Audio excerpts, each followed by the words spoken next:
Salam sejahtera, selamat datang ke channel Fels Lifestyle. Ini satu lagi berita hangat, berita yang sangat mengejutkan politik Malaysia yang menyebut berkaitan dengan kes 3R Adun Jengka. Artikel dari Utusan Malaysia, polis rakam keterangan 4 saksi kes 3R Adun Jengka.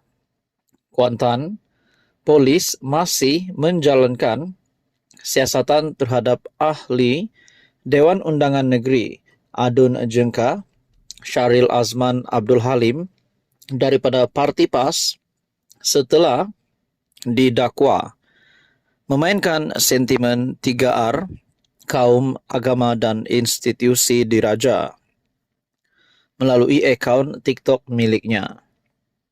Ketua Polis Pahang, Datuk Seri Yahaya Othman berkata, berhubung perkara tersebut, seramai 4 saksi sudah diambil keterangan bagi membolehkan siasatan dijalankan.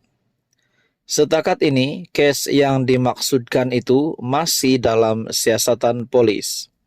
Kita mendapatkan maklumat daripada agensi luar dan kita sedang menunggu lagi maklum balas, katanya dalam sidang akbar di Ibu Pejabat Polis Kontingen IPK Pahang.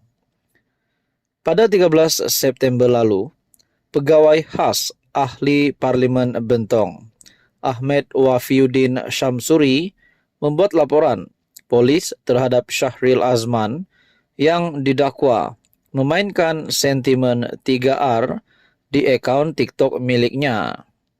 Ahmed Wafiuddin dalam laporannya mendakwa Syahril Azman membuat kenyataan menyentuh hak bumi putera selain turut menyebut nama Presiden UMNO Datuk Seri Dr. Ahmad Zahid Hamidi dan juga DAP.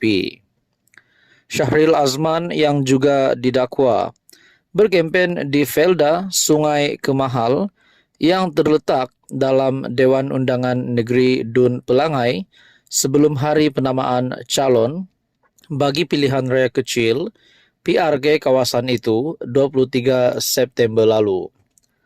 Satu artikel panas dari Utusan Malaysia sekali lagi menyebut berkaitan dengan kes 3R dan ini melibatkan ahli Dewan Undangan Negeri Adun Jengka, Syahril Azman daripada Parti PAS. Polis rakam keterangan 4 saksi kes 3R Adun Jengka. Polis masih menjalankan siasatan terhadap Adun Jengka daripada Parti PAS itu setelah didakwa memainkan sentimen 3R, yaitu berkenaan dengan kaum, agama dan institusi diraja melalui akaun TikTok miliknya.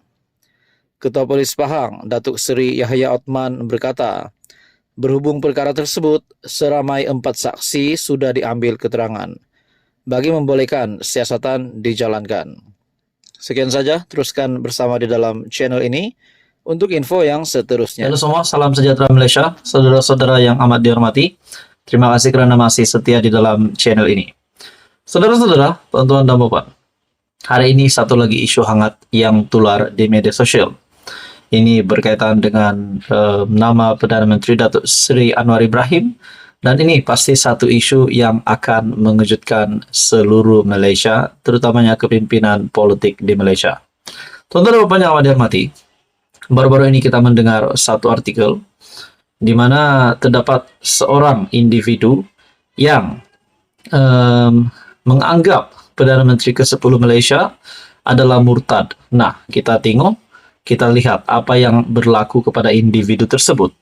Satu artikel dari Harapan Daily, tular wanita anggap PMX murtad walau Anwar pimpin individu bersyahadah. Tular tangkap layar, dakwaan seorang wanita yang menganggap Perdana Menteri Datuk Seri Anwar Ibrahim sudah keluar dari agama Islam atau murtad. Menerusi komentarnya, ejen sebuah syarikat insurans itu selamba mempersoal wajah Menteri Kewangan berkenaan sebagai tiada air muka cahaya ketenangan. Tuan-tuan dan puan, sebagai rakyat Malaysia, Saya amat menolak perkara ini disebabkan saya menghormati Perdana Menteri Malaysia Datuk Seri Anwar Ibrahim, dan bilakah Anwar murtad, bilakah Anwar keluar dari agama Islam? Nah, sudah jelas ini adalah satu kenyataan yang amat salah.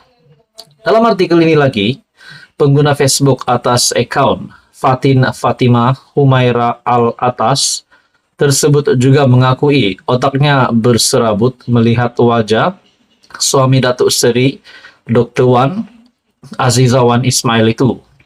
Kenapa tengok PMX ni langsung tiada air muka, cahaya ketenangan.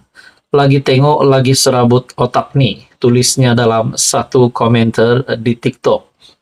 Walaupun wanita itu dinasihatkan untuk melakukan sembahyang taubat oleh netizen, dia dilihat masih bersikap ekstrim, terus menabur fitnah terhadap Perdana Menteri.